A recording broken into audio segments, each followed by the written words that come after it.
जय श्री राधे कृष्ण। आप सभी का आपके अपने YouTube channel VK Mishra present में बहुत बहुत स्वागत है।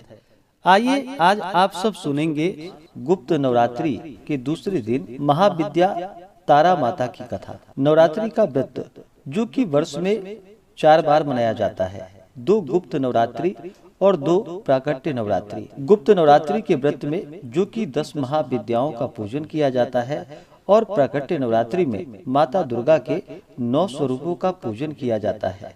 जो भी भक्त सच्ची श्रद्धा के साथ, नियम और निष्ठा के साथ गुप्त नवरात्रि का व्रत करते हैं तो माता 10 महाविद्या की कृपा से उनके सभी प्रकार के दुख और कष्ट दूर होते हैं तथा सभी प्रकार के सुख और समृद्धि की प्राप्ति होती है। गुप्त नवरात्रि का व्रत जो कि आषाढ़ के महीने में और माघ के महीने में शुक्ल पक्ष प्रतिपदा तिथि से लेकर के 9वीं तिथि तक गुप्त नवरात्रि का व्रत किया जाता है और इस दौरान माता 10 महाविद्या का पूजन किया जाता है। 10 महाविद्याओं में माता तारा का जो कि गुप्त नवरात्रि में दूसरे दिन पूजन किया जाता है। माता तारा जो कि भयंकर व डरावना लग सकती हैं, लेकिन बिल्कुल इसके विपरीत माता तारा अपने भक्तों को इस भौतिक व सांसारिक दुनिया से पार लगाती हैं या तारती हैं, जिस कारण इनका नाम तारा पड़ा। हम सभी ईश्वर को तारणहार कहते हैं, अर्थात हम सभी का उद्धार करने वाला वही कार्य माता रानी का यह रूप करता है। माता तारा की साधना करने से भक्तों को न केवल मोक्ष प्राप्त होता है बल्कि आर्थिक क्षेत्र में भी उन्नति देखने को मिलती है। यदि किसी कारणवश आप अपने व्यापार या नौकरी में उन्नति को लेकर संतुष्ट नहीं हैं, तो निश्चय ही आपको मां तारा की आराधना करनी चाहिए।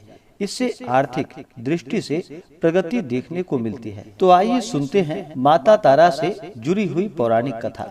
तो बोलिए प्रेम से माता तारा की जय, 10 महाविद्या माता की जय। कथा के अनुसार जो भगवान शिव व उनकी प्रथम पत्नी माता सती से जुड़ी हुई है।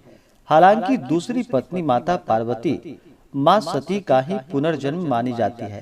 तारा महाविद्या की कथा के अनुसार एक बार माता सती के पिता राजा दक्ष ने विशाल यज्ञ का आयोजन करवाया था। चूँकि राजा दक्ष भगवान शिव से द्वेष भावना रखते थे और अपनी पुत्री सती के द्वारा उनसे विवाह किए जाने के कारण क्षुब्ध थे, इसलिए उन्होंने उन दोनों को इस यज्ञ में नहीं बुलाया। भगवान शिव इस बारे में जानते थे, लेकिन माता सती इस बात से अनभिज्ञ थी। यज्ञ में पहले जब माता सती ने आकाश मार्ग से सभी देवताओं व ऋषि मुनियों को उस ओर जाते देखा तो अपने पति से इसका कारण पूछा।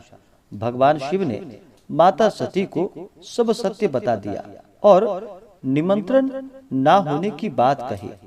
तब माता सती ने भगवान शिव से यह कहा कि एक पुत्री को अपने पिता के यज्ञ में जाने के लिए निमंत्रण की आवश्यकता नहीं होती है। माता सती अकेले ही यज्ञ में जाना चाहती थी। इसके लिए उन्होंने अपने पति भगवान शिव से अनुमति मांगी, किंतु उन्होंने मना कर दिया। माता सती के द्वारा बार बार आग्रह करने पर भी भगवान शिव नहीं माने तो माता सती को क्रोध आ गया और उन्होंने भगवान शिव को अपनी महत्ता दिखाने का निर्णय लिया। तब माता सती ने भगवान शिव को अपने 10 रूपों के दर्शन दिए, जिनमें से दूसरी देवी जो कि तारा थी। माता रानी के यही 10 रूप 10 महाविद्या कहलाए। अन्य 9 रूपों में क्रमशः काली, षोडशी, भुवनेश्वरी, भैरवी, छिन्नमस्ता, धूमावती, बगलामुखी, मातंगी व कमला आती है। माँ काली व माँ तारा के रूप में कई समानताएं हैं, लेकिन कुछ चीजें हैं जो दोनों को अलग रूप से प्रदान करती है। माँ तारा का वर्ण नीला है, जिस कारण इनका एक नाम जो कि नील सरस्वती भी है।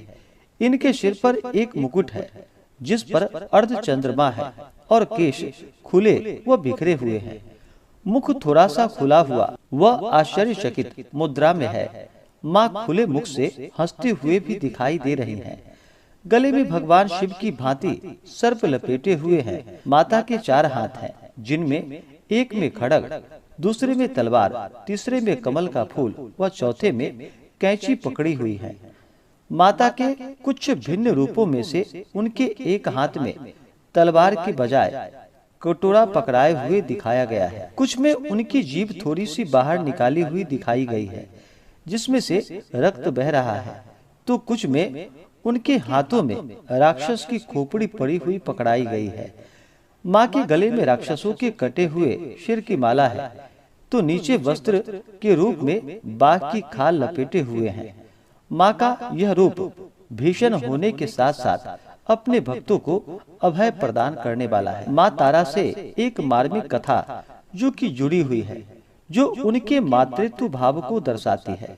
यह कथा समुद्र मंथन के समय से जुड़ी हुई है। सतयुग में देव दानवों के बीच जब समुद्र मंथन का कार्य चल रहा था, तब उसमें से अथाह मात्रा में विष निकला था। तब सृष्टि को उस विष के प्रभाव से बचाने के उद्देश्य से भगवान शिव ने उसे पी लिया था, और उस विष का प्रभाव इतना ज्यादा था कि भगवान शिव की आंखों के आगे अंधेरा छाने लगा। वे मूर्छित होने ही वाले थे कि देवी दुर्गा ने माँ तारा का रूप धरा और भगवान शिव की माँ के रूप में उन्हें स्तनपान करवाया। माँ तारा के द्वारा स्तनपान कराए जाने के कारण भगवान शिव के ऊपर विष का प्रभाव कम हुआ और वे पुनः चेतन अवस्था में आ गए। माँ तारा के इस कृत्य से उनका महत्व अत्यधिक बढ़ गया था तथा उन्हें भगवान शिव की माँ की उपाधि भी मिली थी। इस कारण भक्तगण माँ तारा को मातृत्व भाव से देखते हैं और उसी रूप में उनकी साधना करते हैं, जिससे कि उनके भक्त के सभी प्रकार के दुख और कष्ट दूर हो जाते हैं तथा सुख और समृद्धि की प्राप्ति होती है। तो बोलिए प्रेम से माता तारा की जय, माता दश महाविद्या की जय, सर्वदेवी देवता की जय। तो आशा करता हूँ कि यह जानकारी आपको अच्छा लगा हो। अगर आप सब श्री दुर्गा सप्तशती का पाठ श्रवण करना चाहते हैं तो उसका भी वीडियो हमारे चैनल पे अपलोड है। यह हमारे वीडियो के एंड स्क्रीन में वीडियो का लिंक दिया गया है। आप उसके माध्यम से भी श्री दुर्गा सप्तशती का पाठ श्रवण कर सकते हैं। तो आशा करता हूँ कि यह जानकारी आपको अच्छा लगा हो। ऐसे ही ज्ञानवर्धक जानकारियाँ प्राप्त करने के लिए हमारे इस चैनल पे अगर आप नए हैं तो चैनल को लाल बटन दबा करके सब्सक्राइब करें, साथ में बेल आइकन घंटी को दबाएं ताकि मेरे वीडियो का नोटिफिकेशन आपको समय से मिलता रहे। वीडियो को लाइक करें, शेयर करें। सुखी रहें और स्वस्थ रहें। जय श्री राधे कृष्ण। धन्यवाद।